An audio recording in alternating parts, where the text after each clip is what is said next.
allegiance. I pledge allegiance to the flag of the United States of America and to the republic for which it stands, one nation under God, indivisible, with liberty and justice for all. Morning, everybody. This Tuesday, February 11th, 2025. Can I go ahead? Is there any public input on our agenda this morning as far as the lineup?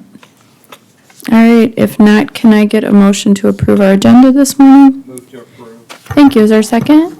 Otten, second. Thank you. Any discussion? Alicia, will you call the roll? Commissioner Aaron's? Yes. Otten? Yes. Putnam?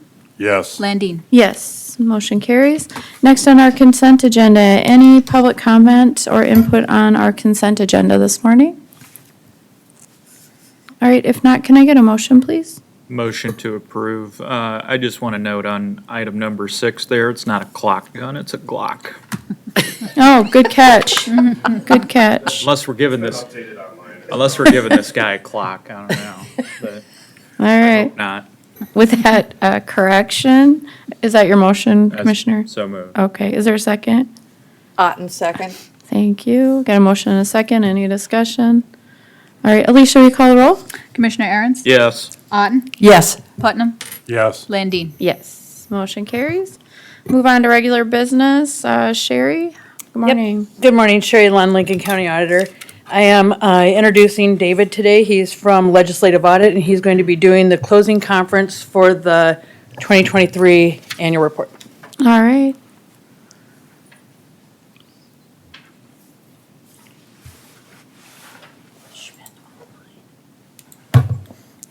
Good morning, David. Good morning, everyone. David Weidler, Department of Legislative Audit. As Sherry said, I'm here to do the closing conference for the fiscal year 2023 audit. First, I'd like to apologize. This should have happened sooner than now, but kind of got lost in the weeds. The first item is that I would like to go over is the Board of Governance letter. I believe Sherry put it in everyone's packet in the portal. Generally accepted auditing standards require us to communicate with those charged with governance certain items. We communicate 8 items. This letter just discusses it. We discuss the appropriateness of Lincoln County's accounting policies. We think it's an appropriate accounting policy here that you guys have chosen. On the second page, we are required to discuss any difficulties we encountered during the audit. We did not have any of those. We also did not have any disagreements with management about how to account, report, or any other auditing matters. We are also required to communicate all corrected and uncorrected misstatements. Any material misstatements were corrected by formal adjustments to the financial statements and were approved by Sherry. We have also given a list of all unposted adjustments that are more than what we deem trivial to Sherry and discuss the effects of those. The next item is we request certain representations from management. I believe Sherry has attached that letter also in the portal. That would be the first letter, the letter of representation. This letter pretty much says it's 27 bullet points long, pretty much that everything that any county employee has told us is true, that we've been informed of all violations of grant agreements, bond agreements, state laws, all known and suspected fraud has been communicated to us. Management has accepted responsibility for the internal controls. Management has accepted responsibility for reviewing and approving anything that we provided as a non-audit service, such as the notes to the statements, and a couple other items that go in the audit report. Is there any questions on this big long letter that we request from you? Anybody have questions for David?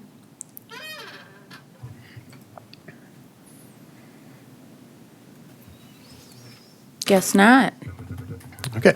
I will need a signed copy of this by, I'm assuming Tiffany, you're the chair of this? Yep. Yep, so by you, Tiffany, and Sherry before I leave today. Okay, first thing I'm gonna do is open it up for any public input on the item.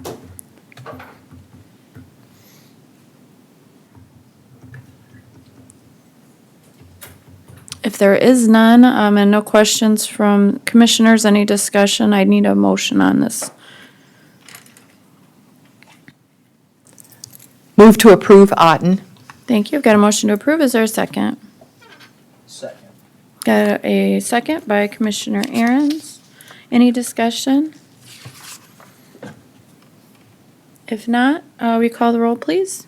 Commissioner Aaron's, Yes. Otten, Yes. Putnam, Yes. Landine. Yes. All right. Thank you, David. Okay. And then going back to the first letter, the last two items, there was no other consultation with any other accountants that we are made aware of. We're required to communicate those, make sure that they have all the relevant facts for anything that they do. And then the last one is any other audit findings, anything that we have found, we have discussed with the appropriate level of management. There were 3 items that I'm going to communicate to the board here on the management letter. So if there's no other questions on this Board of Governance letter, we can move on to our findings. Any questions for David? All right. All right. So this is the management letter. Again, this is how we communicate our findings to the Board of Commissioners. The first page kind of gives a bunch of definitions about what we're going to talk about. A deficiency in internal control is something that prevents the control from preventing or detecting and correcting material misstatement on a timely basis. Those are evaluated into 2 levels. There are material ones, which are the worst of the 2, and then a significant deficiency, which is just a deficiency that we feel is important that you as the board be aware of. And then we have material and immaterial violations of laws, rules, and regulations. So on the second page, we noted 1 deficiency in internal control over the internal controls for financial reporting. I think we had to make 22 adjustments to the statements for either material misstatements or proper presentation. That resulted in a written audit comment, so that will be included in our audit report. The other deficiency that we noted was that the December 2023 interest payment on the Series 2023 bond and any of the investment earnings on that bond during 2023 were not recorded, nor were they reported. The effects of those 2 items have been posted to the books as of last week, so those have now been recorded. Is there any questions about those 2 deficiencies? Any questions?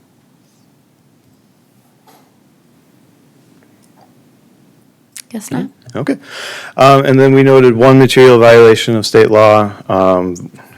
The state law preventing expenditures in excess of budget, 7-21-25. We noted that the highway budget was had an overdraft of $1 million roughly. We discussed this with Sherry. Just wanting to make sure that we are not overdrafting the budget. Yeah, was that because of revenue? That was the one we discussed where,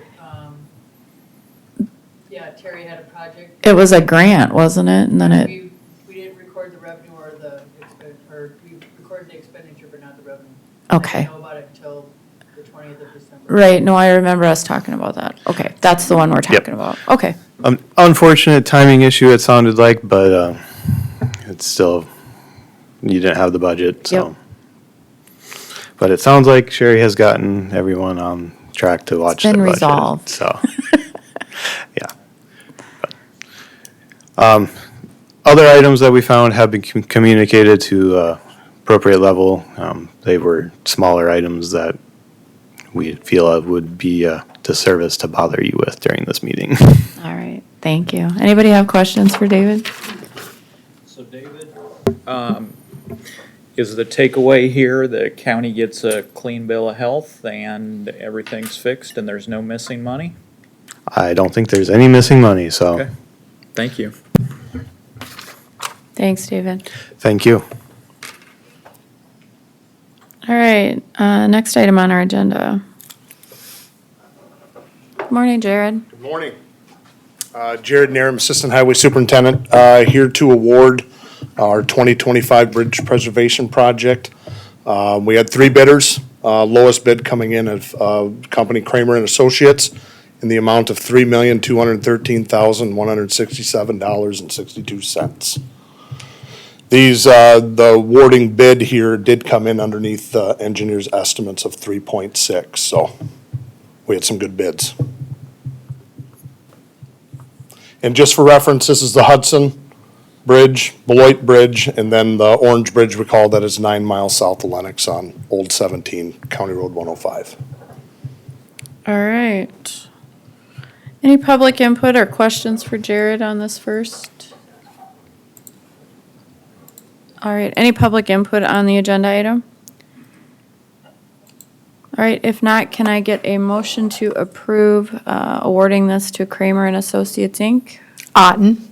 Second. Got a motion and a second. Any discussion? All right, Alicia, will you call the roll? Commissioner Aaron's, Yes. Otten, Yes. Putnam, Yes. Landine. Yes. Motion carries. All right, next item on our agenda. Good morning, Morning, Commissioner. Sorry, good morning, Commissioners. Tracy Humphrey, your HR Director. I'm bringing before you a request from Sheriff Swenson for an additional step increase for Jordan Wilcox, a Correctional Officer 1, in recognition of his excellent performance and to address wage disparity among his peers.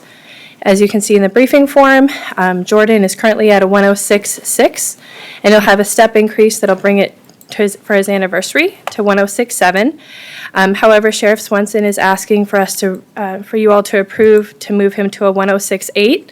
That would result in a rate of $29.08 or 60 cents more per hour. The reason for his request is that it would put Jordan in alignment with compensation of that of other correctional officers.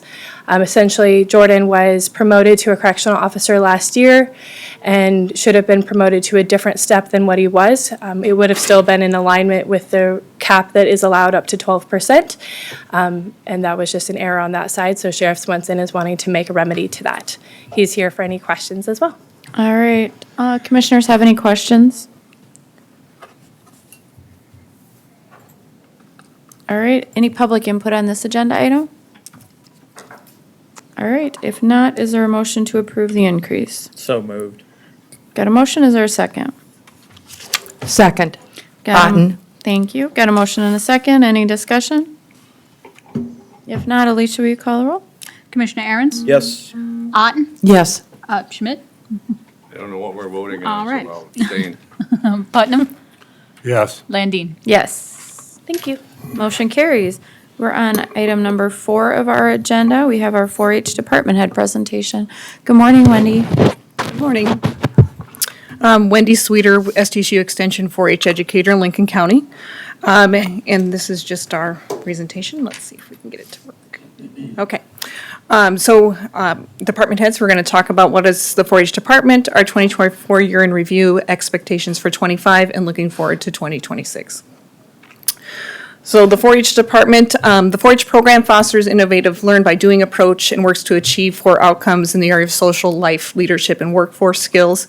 4-H enables youth to be engaged in partnerships with caring adults, positive learning environments, developing their fullest potential and learning life skills. So we strive to accomplish these goals by providing the tools and information necessary for our clubs to be successful in providing in-school and after-school educational programming for youth in all grades in schools within our county.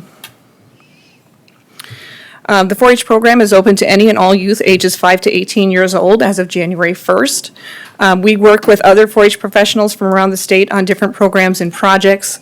Our funding comes from the county 4-H leaders through support of the community as well as grants. And then we collaborate with more than 30 registered volunteers. So those registered volunteers are people that are our club leaders and our shooting sports coaches. But we work with quite a lot of other volunteers on other projects throughout the year. Sorry. And then just some numbers from research from Tufts University that 4-H members are 4 times more likely to give back to their community, 2 times more likely to get better grades in school, and 40% less likely to engage in risky behaviors. So in 2024, we were able to hold our achievement days with everything staying all week at the new facilities. This was a first time we've been able to do that really since 2019. We hosted for the second time, our 4-H Region Dog Show. The state dog show format went to a 3 regional show format, and so Lenox has been the site for 2 years and will host again in July of this year. In 2024, we sent 7 members on national 4-H trips and competitions. With the hire of Tracy Storrow in our department, she is able to bring robotics to 310 youth in classrooms and libraries this last fall. I have done the Chicks in the Classroom program the last couple of years, and this past year we had 131 youth in the classrooms in the county that got to see chicks hatch. We provided 7 workshops for 4-H members, and each of our clubs participated in at least 2 community service projects within their respective communities. In 2025, we plan to start a STEM and robotics club and be able to compete at the state level this summer. And now Tracy, in the spring semester of school, is offering STEM programming in different school districts in the county. We're expanding the number of classrooms where Chicks in the Classroom and Adopt a Cow beef are being offered, and we're providing animal education and family consumer science education to 4-Hers. Looking forward to 2026, we want to expand school program offerings to include a life skills curriculum called Launch Skills, as well as some workforce programming. I'm on our state workforce outcome team, and so we've been working on some different things to do in the classroom or with students, and then begin a Clover Buds program in various communities. Clover Buds is the kids that are 5 to 7 years old. And I have department capital needs down. That is just looking at the possibility of purchasing a vehicle for our department. Tracy and I both use our own vehicles to drive to do all of our work in the county. I have not done any mileage for that, just to keep in our budget. But what I would look at is the possibility of a Chevy Equinox. And looking at the state bid this last year, that was $28,930. So I've been advised to add like $2,000 to that amount of money. So that's my department. Any questions for Wendy? Excellent, thank you. Thank you. Okay. All right, thanks, Wendy.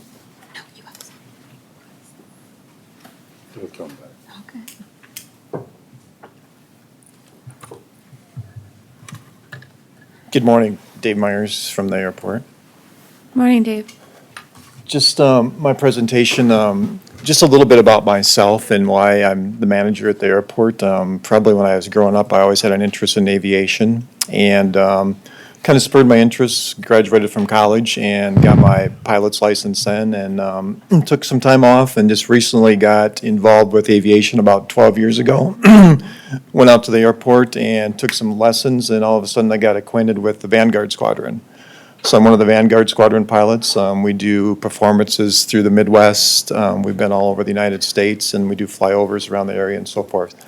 So that was my interest in aviation, and then all of a sudden, when I started out there, I had my summers off, and I started keeping up with the grounds, mowing, and them types of issues at the airport, and just kind of matriculated into being the airport manager. So that's kind of where I'm at. My presentation here, just an overview, the summary.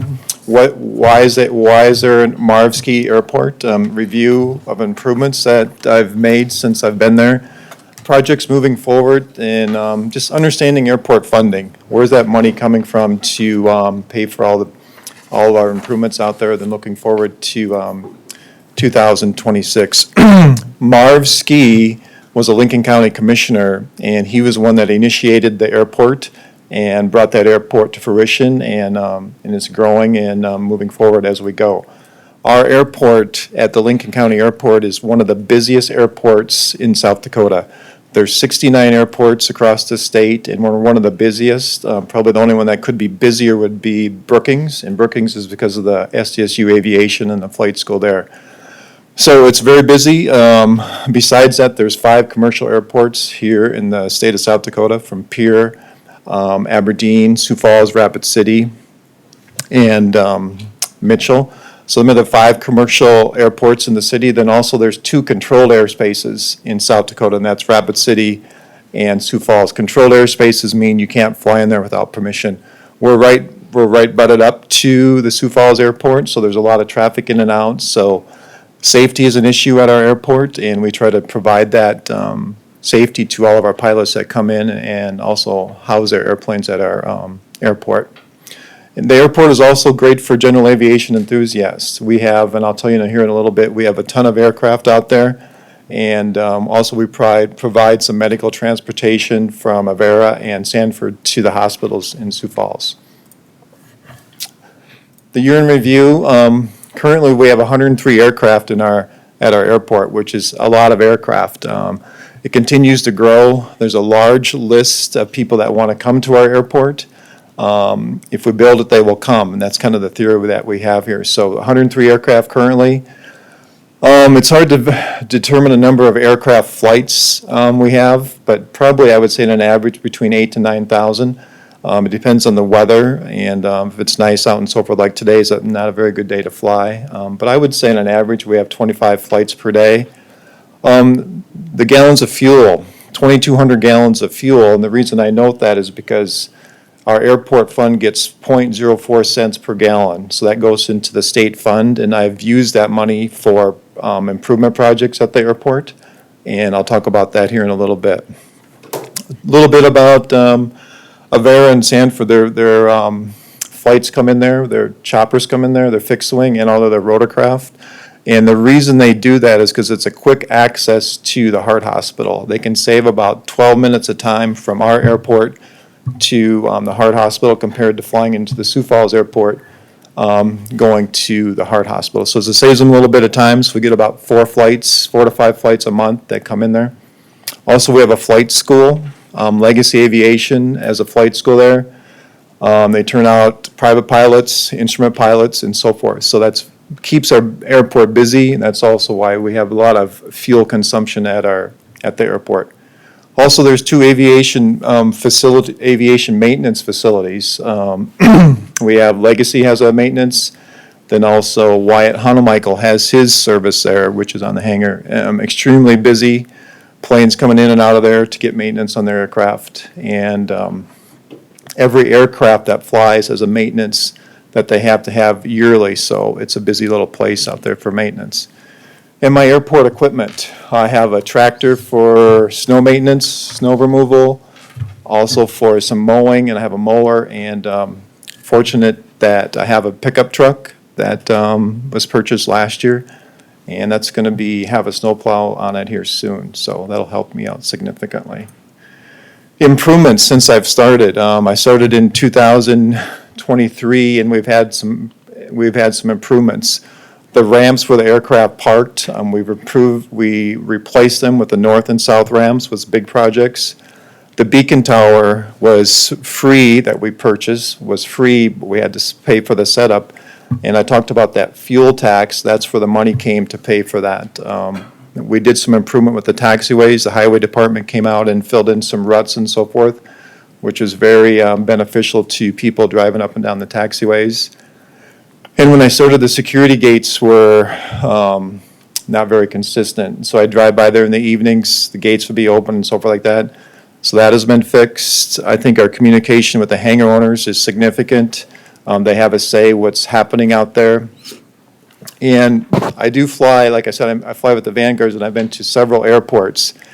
And we were probably the only airport that had the fuel island right in the middle of our ramp. So that was moved with our last south ramp project. And I think that's just increased our space at the airport and just made everybody safer, so we don't have to dodge that all the time.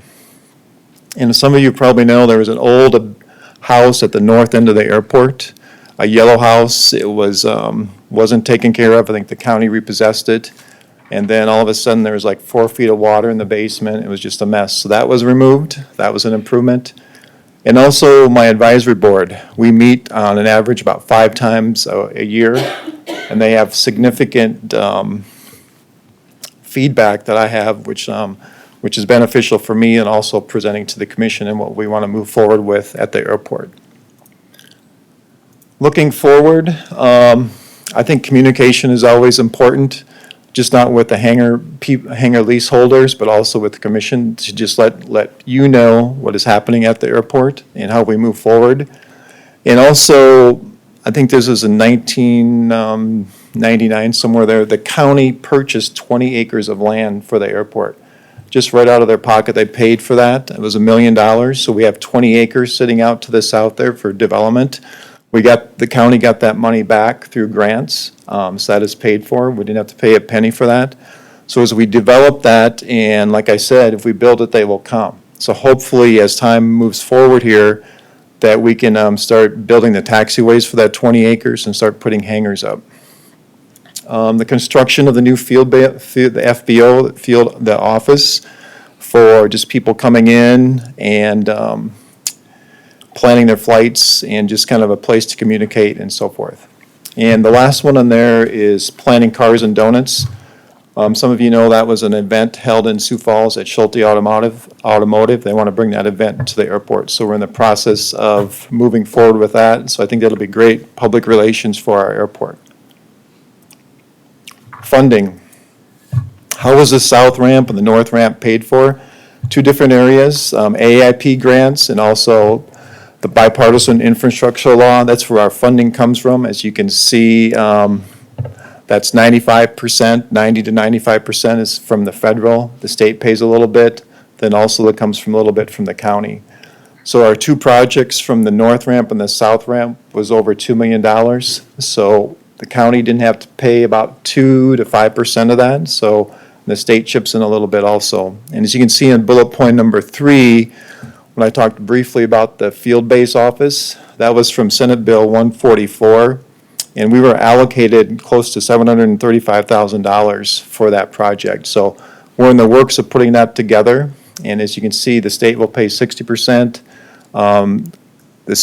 The bill was 60%, the state was 35%, and the other 5% would come from the county for that project. So that's funding. And my goals, not in any particular order. My goal would be the construction of the new hangars. Is like I said, there's just a list of people from the Sioux Falls area that want to come out there and build at our airport. So I think that's very positive, and I think that would just build a lot of publicity and just funding for the county. And also just some other bullet points. The runway lights, I've talked about that with the commission before. We're working on getting that improved, a part-time employee, especially in the winter months. John's crew has been very beneficial, helping me out here especially since Saturday. We had significant snowfall yesterday, so I think by 10 o'clock today, the airport will be up and going again. So that's all I have. All right, anybody have questions for Dave? Dave, thanks for being here. Good report.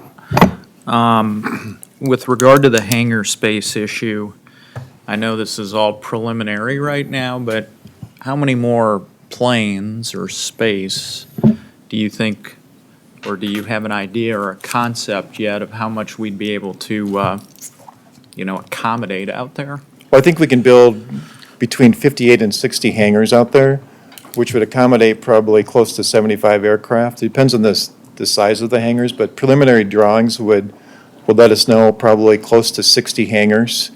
With that, sometimes you can put 2 planes in a hangar, just depends on the size of the hangar, so. How big is your waiting list for hangar space, if you have a waiting list? Well, I've heard 20, but Okay. I would say in a 3-week window, I probably get 3 or 4 calls to see if there's any availability for hangar space. Okay. That's since I've started. So I get calls like 3 or 4 times a month probably on an Okay. average, so. It'll probably heat up here a little bit when it gets warmer. People get moving around a little bit. Yeah, a couple years ago when Bill Golden was here and we were looking into this, people were calling me, telling me they want to relocate from Laverne to T because they don't like making the drive out to Laverne because they live here in the area. So Exactly. you know, and then they told me that there's others who probably would do the same thing if they could.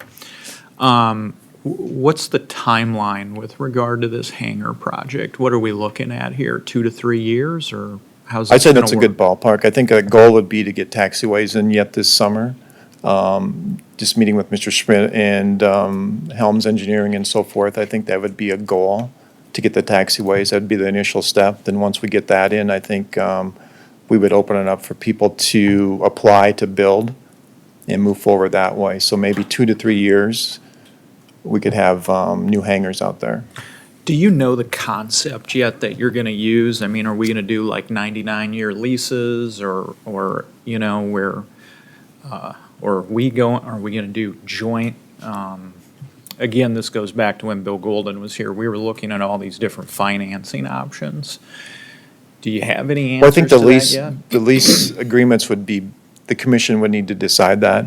Okay. And that would get input from their advisory board and also Mr. Schmidt, who sits on that board. So I think that would be, that's where we'd start with that group, so. Okay. So real no firm plan yet on that? Not really. You know, we have that management team that's evaluating our airport, and their final report should come back, and I just talked to them last week in depth. So the report should come back in the next month. I think once we get that scope of what they recommend, I think we'd have a great idea what we want to move forward with. Have you heard back anything from the FAA yet on an IFR rating? The IFR is,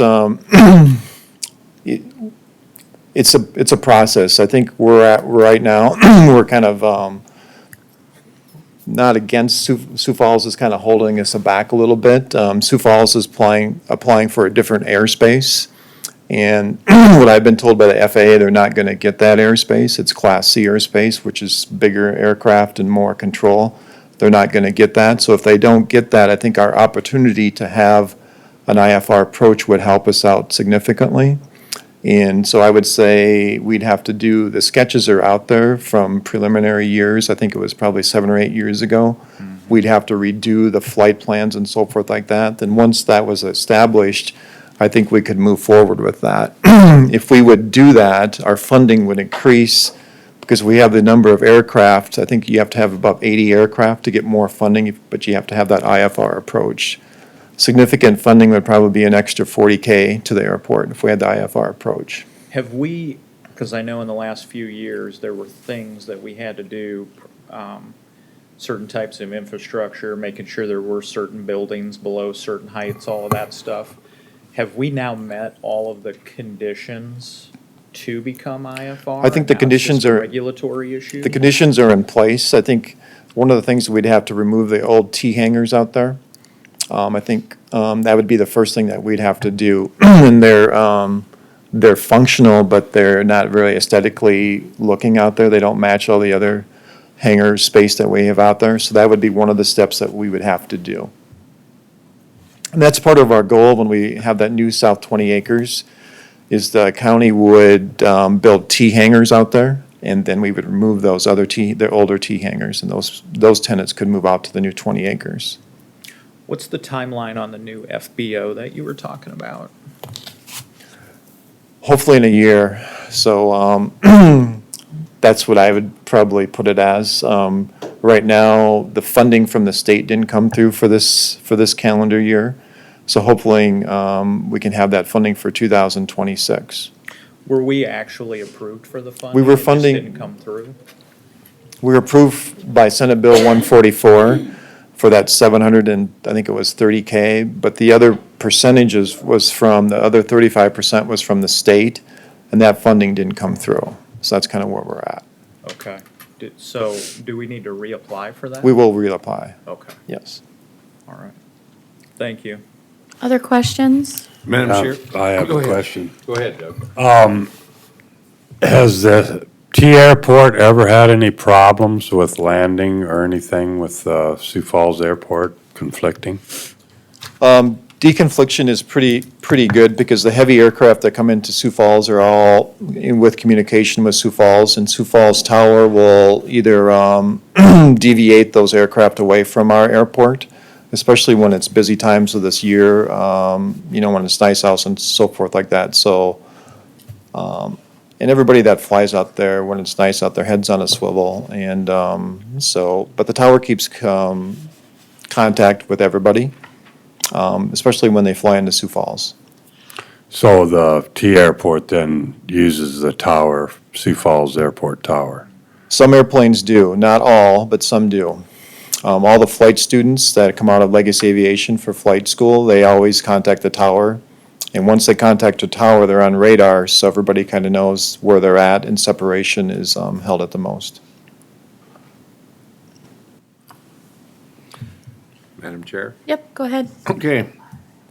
First off, David, thank you for your report.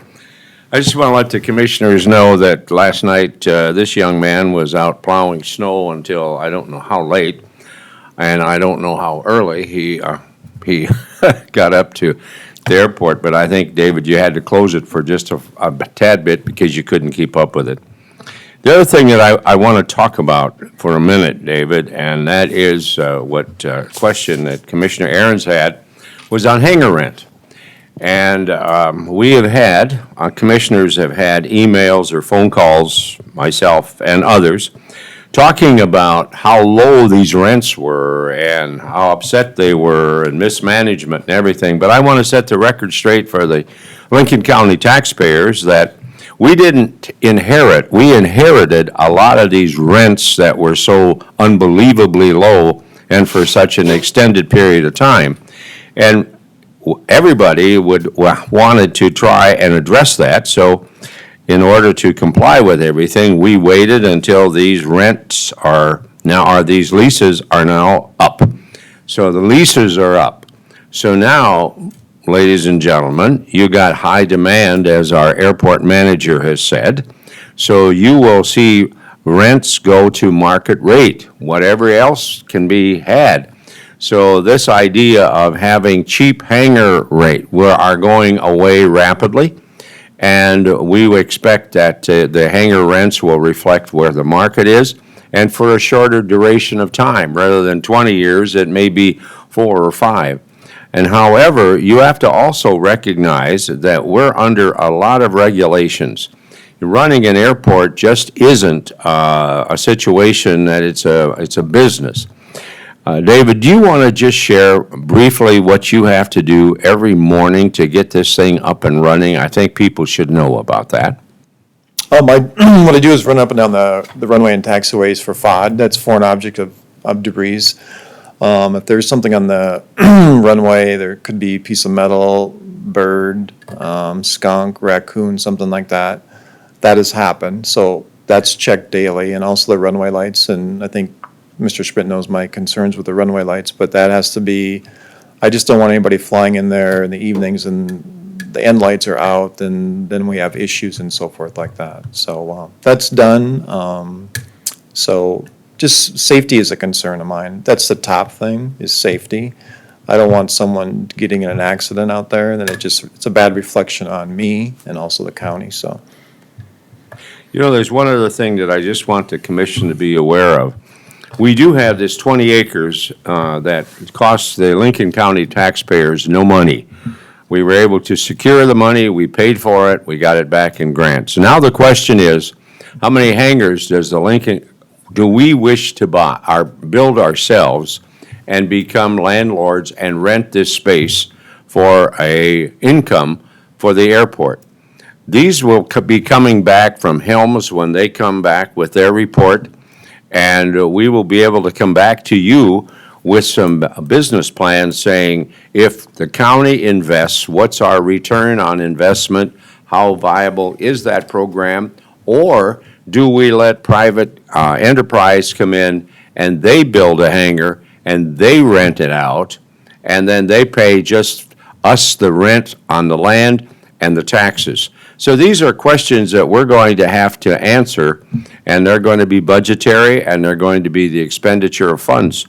So I think that, pay careful attention, because I think this is great opportunity for us. But David, I just want to thank you for this enlightened airport review and what it is that we have and how far we've come. Thank you, David. All right, next we have our coroner's presentation. Good morning, doctor. Good morning, ladies and gentlemen. You want to just introduce us and introduce so, yourself? I'm Dr. Snell. I serve as the coroner for Lincoln County, and I've been in Sioux Falls now for 14 years. We've served as the coroner here since 2017. And so really, part of what I wanted to do is kind of go over the law that gives us the ability or requires us to do what we do.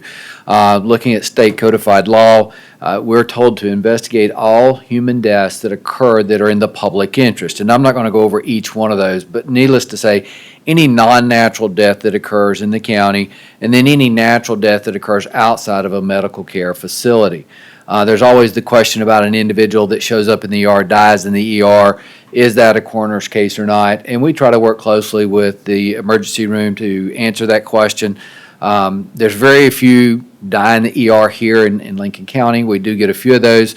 Most of those, though, if they're clearly natural, the ER physicians will certify those, and we don't take those on, so we don't have that problem. And as I said, we took over it was actually 2017 when Sanford Health Pathology took over. As I said, I serve as the coroner. I have 4 deputy coroners. Their responsibility is to receive death notifications throughout the year, throughout the day and night. They will authorize transportation, whether that be to our facility or to a storage facility temporarily till they can be released. And then they will certify all of the non-criminal death certificates. If it's criminal, I will certify it, but the non-criminal ones, they will certify those as well. Of course, one of the big expenditures we have outside of that call is autopsies. And of course, state law tells us that we are to do those when necessary that fall in our jurisdiction. So we get into those cases sometimes where people want us to do an autopsy, and I'm like, I don't see where that is in the public interest for me to do that case. And there will be on occasions, people will say, well, we really think you should do one. Fortunately, that's very rare, but there are cases like that. Most of the time, I will send them to either the sheriff or to the state's attorney and say, if they'll agree to it, okay. And rarely does that even occur. So we're very fortunate that we do a pretty good job of determining when that needs to be done. But as I said, the autopsy fee has to be paid out of the county budget, and that is something that we deal with. I know there was a bill this year about getting those paid if the injury occurs in another county or the person resides in another county. We've never had that issue. We've always taken, if something started in another county and ended up in our county, we've always gone back to that county and said, do you want it? If they don't, we're not going to spend our county's money to do that. And to date, since I've been here, we've not had a case that law would affect us. So I'm not really worried about that bill that was there. Looking at last year, we had 116 calls, which was identical to the year before. We accepted 20, there was 27 of those we felt were not a coroner's case, and we referred those back to the reporting authority. So we accepted 89. Of that 89, 19 of them had to be autopsied. 15 of them is where we bring them up, we look at the body to document what's there. An example would be a straightforward gunshot suicide. We look at that, we work with law enforcement. If they're agreeing with us and everything, nobody's concerned, that's as far as we'll go with that. But also that allows us to get that blood sample for toxicology as required by state law. And then we had 55 where we did not look at those. So that was kind of the breakdown of the work that we did. Of those that we actually autopsied, we had 5 homicides, which I'm sure you've seen was a bad year for us. We did have 5 drug deaths. Most of those were fentanyl, but we did have some methamphetamine. And then we had 2 that were traffic related that we had to look at. So not too bad of a spread. The rest of those that aren't here, they would have been natural deaths. We had to transport 47 individuals to Sanford. 13 of those were for storage. Now, that is an issue because that means that there wasn't a family, or there was a family but they hadn't decided on a funeral And so those got brought into us. There have been discussions, I've heard at times where should the county bill that family? Because if the family had had a funeral home up front, we wouldn't have had to have that expense. And that'll become important in a second, but that is something that I've heard different counties, different agencies talk about. I don't know that anybody's ever come up with a good idea. I can tell you that Pennington County's kind of stuck. They lost their transport company at the end of last year. They were looking at a model similar to this, so where it fits, because the family didn't have a funeral home, we're going to bill the family. I don't know what happened with that because we're in the new year yet and I haven't talked to them. But dealing with transport, as you know, last year we lost our transport company and we were forced to go to a new company. That unfortunately brought significant cost increase. We were fortunate, we had already solidified prior to that event with Canton Ambulance and Lennox Ambulance picking up Harrisburg and T. So that area was already pretty much taken care of. That was a little bit of a cost adjustment there, but not much. But then with what changed in Sioux Falls and Minnehaha County, that rolled over into Sioux Falls, Lincoln County. There was some debate about having Lennox and Canton come up and pick up the rest of Sioux Falls. That's a long transport for them. That takes them out of their service area. And it really was deemed probably not a wise decision for the citizens to do that. So unfortunately, we went with Dakota Embalming Transport, and that is going to be some cost effects. So when we look at our budget from last year, there was a shortfall in transport, in the line item for transport. Part of that was the transition to Dakota Embalming. The other was we did have one case that had to go to St. Paul. And so you know what that means is that means there was criminal case. I was out of town. When I'm out of town, there's nobody in the pathology group I'm part of that can do criminal cases. So when I'm out of town, we have to send that to another facility where there's a forensic pathologist. Our choices are Omaha, St. Paul, or Rapid City. If you're not familiar, Rapid City, their pathologist retired at the end of last year. He is now working part-time, but that is only like 4 days a week, 3 weeks out of the month. And they do not have another pathologist to step up and take care of their stuff. So when I'm out, stuff has to be transported. We only had one this year. But overall, we were fortunate. We had budget surplus last year, so we were good in that. Looking forward at '25, I honestly expect our caseload to stay about the same. Now, I know we were talking a while ago, January's, don't pay attention to January's. January's every year for some reason seem to be a crazy month. We have extra numbers of cases. If you try to budget out based on January, we would blow our budgets out the wall. So we don't really base things on January for some reason. Transports have been bad, but we built the '25 budget with our old transport company. So I know there's a high likelihood we're going to have a budget shortfall this year simply because of transports, not because of autopsies, not because of the number of calls. I really don't expect that. I say that, and we've had a few autopsies already in January from Lincoln County. But again, I think that'll balance itself out as we go through the year. So I think that the budget shortfall will be where we're going to suffer from that. And I don't have a good solution going forward for that because nobody wants to do it. Funeral homes don't want to do it. We tried to get funeral homes to agree to do that. They will not put in the manpower to do that. So I don't know of another solution right now for that. So looking forward to '26 as we get ready for that budget. I think the caseload's not going to be our problem. I think really that we will have accommodated and figured out what we're doing with budgets from a transport issue. So I think we'll fix that going forward. Unfortunately, that budget will be higher. But other than that, I think we're going to be pretty stable in all of our other line item stuff. We are, as you know, we do try to send stuff to the state toxicology lab. Their turnaround time's gotten better, so that helps us. So we're a little more willing to send stuff over there when we can. Example, we just had a case yesterday where the police were like, well, we think you really should do some drugs. Well, we didn't do a full autopsy, so that drug panel can go to the state. That's a huge savings. I mean, that's almost a $200 savings by doing that. So we try to use the state when we can. Like I said, their turnaround times are better than they used to be. So that's kind of where we're at, the state of things, where we're going. And like I said, we're pretty stable. fortunately. I'm always kind of surprised at that, as much as we're growing on that south side of Sioux Falls. Having said that, questions? Anybody have questions? Madam Chair. Yeah, go ahead.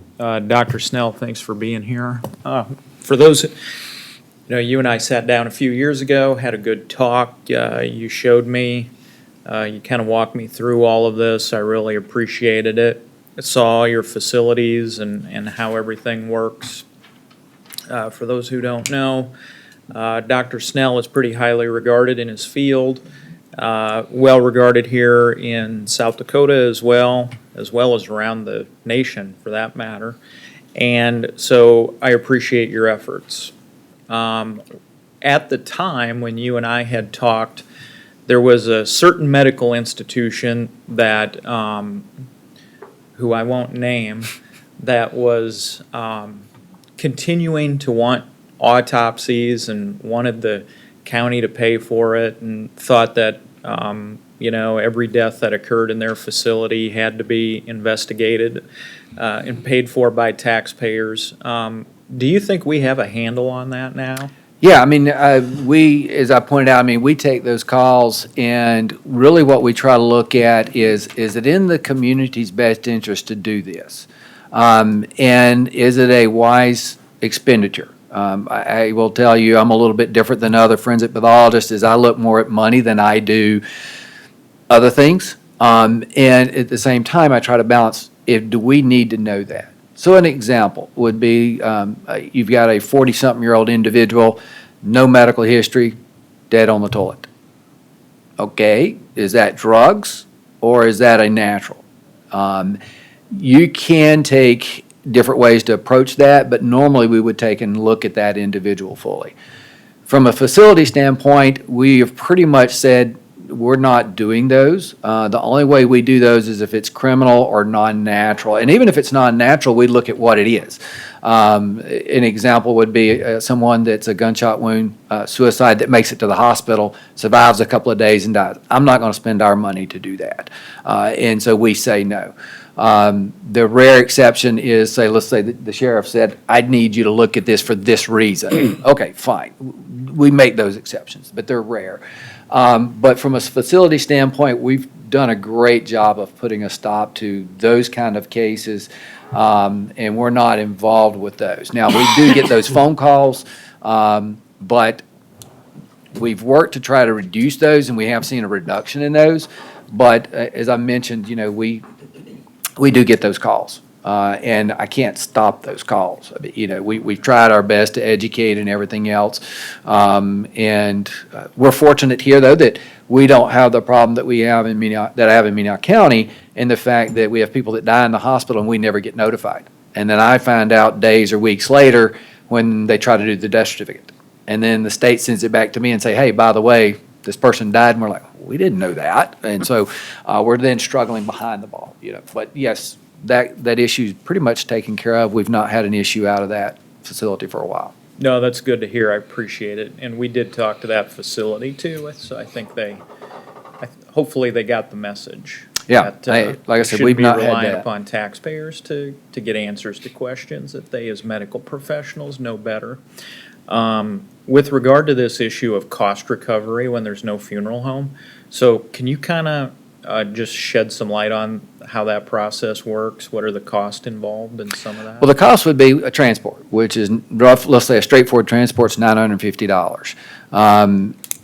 If we found a way that we felt in county ordinance to put in there saying if the family doesn't have a funeral home, the county would then bill that family either a portion of that fund or the full cost of it.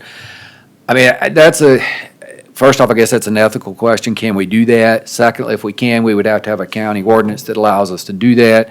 I think we do, and that's one of the things too, is if you had a coroner here based in Canton, that would be a lot less, or maybe not at all, because my predecessor, had funeral home, and they would just take them to their funeral home and store them.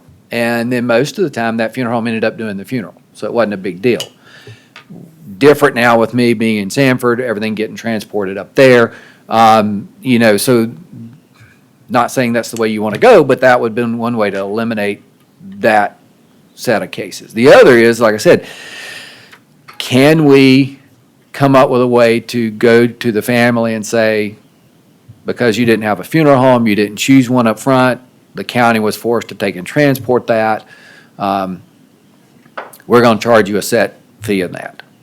Again, I know counties are debating that, trying to figure that out, and I just don't know how to proceed with that. I do put it out there because, like I said, I've heard other counties talking about trying to find some way to do it. And I know I've had a couple of old coroners simply say that if they transport it to their funeral home for storage, when the family decided on a funeral home, they wouldn't turn the body over till that funeral home reimbursed them the cost. So I know that used to occur, and probably still does in some counties. So that would be the option there. Yeah, I think when you're a small density county, and these are rare occasions, I think in the past, the South Dakota approach has been just to wave it off. Yep. But as we start to grow and we become, state's third largest county, and we've got high density, and these numbers start to add up, and there is no silver bullet to budget problems. It's all, you always have to save pennies and nickels. You never save dollars and 50s. I think one of the issues is we ran into this with the Lennox ambulance system.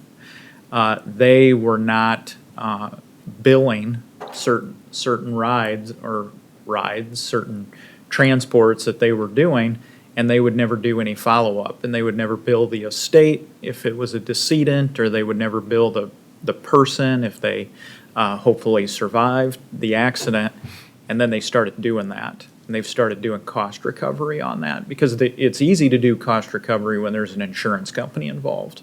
Or in this instance, when there's a funeral home and you've got a family with an estate doing a probate and or a funeral insurance. But nobody ever wants to do cost recovery when there's no deep pocket to reach into. And so I'm interested in wanting to do cost recovery it's a valuable service that gets provided, and I don't think taxpayers should be on the hook for it, so. And I think a potential model would be the indigent burial. I know, I'm assuming I haven't had an indigent burial in Lincoln County in so many years, I can't remember how the process works here, but I know like in Minnehaha County, they have where they can go to the estate and recover the cost of that indigent burial from the estate if there's money in the estate. Now, if there's no money in the estate, they can't. So I know that process is out there. So, a similar type process could be used in this, because we wouldn't do the transport if they had a funeral home, So, that might be an option, is looking how indigent burial costs are recovered from the estate as an option for that, so. Yeah, thank you, appreciate it. Thank you. Does anybody else have any questions for Dr. Snell? All right. And then just because I think I forgot to do this on the other items on our department head presentations, is there any public input on any of those?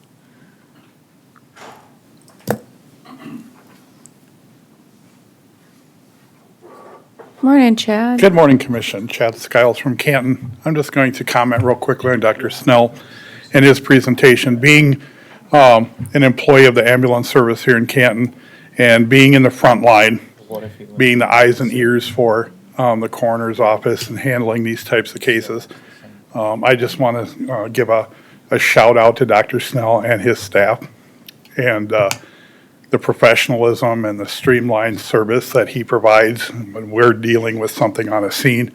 It's top notch. Lincoln County is very fortunate to have Dr. Snell on board as our coroner, and I hope that we continue with that for a long time. Thank you. Thank you. All right, this is an opportunity for public comment for items not on the agenda. If there's anyone who would like to come up, now would be the time to do so. All right, seeing and hearing none, we'll move on to commissioner reports. Anybody have commissioner reports they'd like to make today? Madam Chair? Yep, go ahead. The Executive Board of the County Association certainly has been monitoring a lot of bills that have gone through the legislature at the present time.